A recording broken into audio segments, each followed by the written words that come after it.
When you look back on your life, your career, and your accomplishments, did you accomplish everything that you wanted to?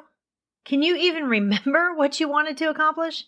Wouldn't it have been nice to have a record of your goals and where you would be right now? I'm your host, Mel Vandevort. Today, let's talk about where you want to be next year at this time.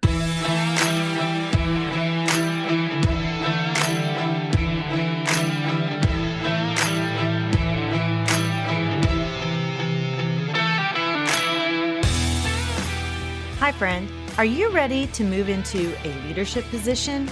Do you have interests and ambitions that you want to pursue, but feel like you don't know how to take that next step? Maybe you want to start your own coaching or consulting agency. I'm Mel, and I help educators define their career path through correct mindset, knowing your options, and getting prepared for your career transition. I will show you how to level up your leadership skills, share your expertise in a new way, create impact on a larger scale, and put your leadership in motion. As an educator for over 20 years, I started to feel underused and like I had more to give. I knew when the time had come for me to leave the classroom and affect change on a larger level. Now, I'm ready to help you determine where your talents and skills mesh with your passions and interests, put your leadership in motion, and move into that next phase of your educational career journey. Let me help you define your career path by having the right mindset, knowing your options, and getting prepared for that next leadership position. So power up and put your leadership in motion.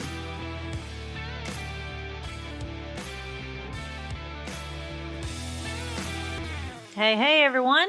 Welcome back to the show. I am super excited to be here. It is Friday. It is almost the weekend. I am just ready to do some relaxing and rejuvenating and get ready for next week. But I just want to take time to enjoy the next couple of days and just really bask in God's glory and all of the wonderful things He's created. I think my guy and I are going to go and visit the botanical gardens and check out the lights tonight and enjoy spending some time together, just not thinking about work or anything else and just taking in all of God's beauty. And I hope that you get to do something wonderful this weekend, something that will help rejuvenate you and give you some rest and put you first for a little bit. A few years ago, I was at a professional learning event for aspiring leaders.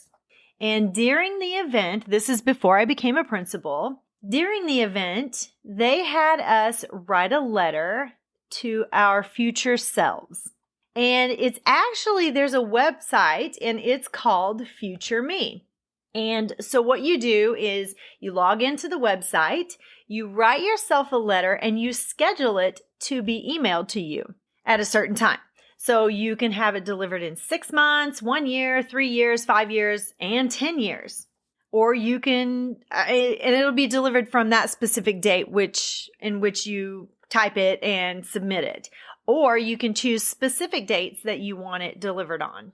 And I had forgotten all about mine, but I got an email recently, just a few days ago, that reminded me of that. So I got my letter a year later in an email, but I never did write another one. And I kind of feel disappointed in myself that I didn't do it again. So I would have another letter coming to me the next year and then the next year, just so I would have documentation of what it was that I was doing at that time, what my goals were, and what I had accomplished at that specific date.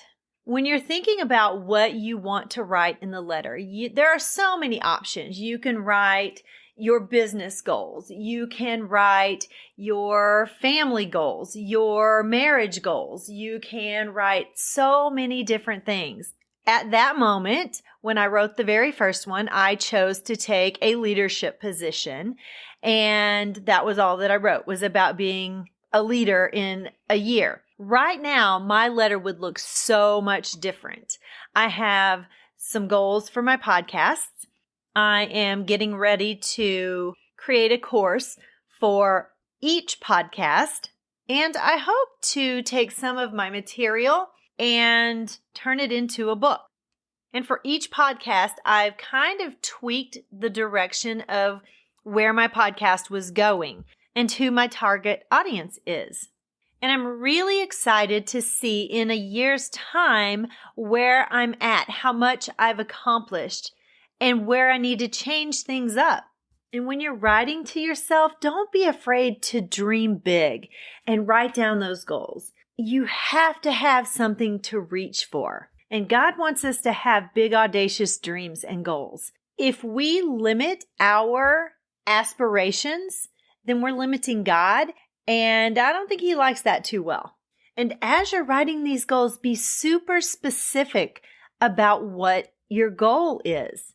If you want to own a new car in 1 year or 6 months, however long it is that you hold your letter and have it mailed to you, then be very specific about what car or SUV. I don't drive cars. I like SUVs because I like to be tall so I can see what I'm doing, and I feel unsafe in a car.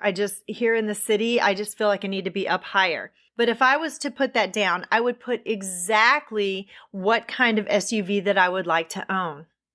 If you want to purchase a home, then you need to be very specific about what home you want to purchase. Are you wanting an A-frame home? Are you wanting a 2-story home? Are you wanting a ranch-style home?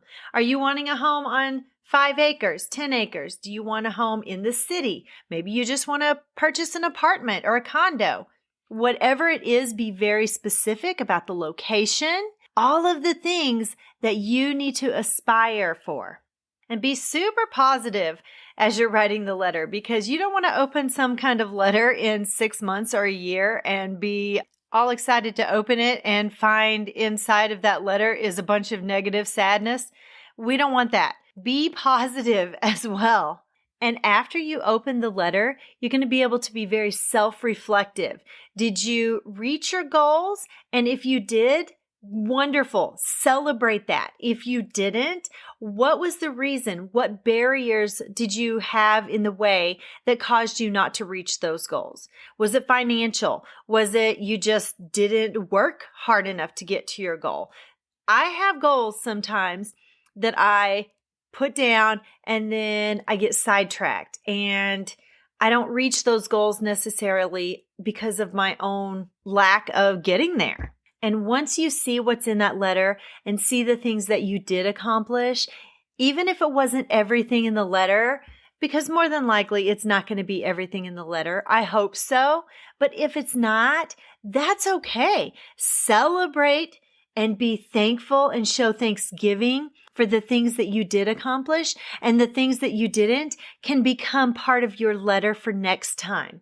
And whatever you didn't accomplish, you can be super self-reflective and you can adjust, you can course correct and get to your goal the next time you get this letter. And don't forget to write down your career goals. Do you want to transition from the classroom? Do you want to start your own business and work from home? Whatever your career goals are, your professional goals, make sure you write those in there and be very specific on those as well. And I will have the link to the Future Me website in the show notes so you can find that easily. And I can't wait for you to write your own letter, get it scheduled, and get that letter in an email on a future date. It's so exciting when you get that. It's not often that we get to choose what comes across in our email. And I tell you, I get a lot of junk mail and I unsubscribe from junk all the time. But this will be so exciting when I get this next letter in my email and it's something I really want. I hope you have an amazing rest of the day. I hope you have an amazing weekend. I hope you get a little time to rest and relax. And I will see you back here on Monday.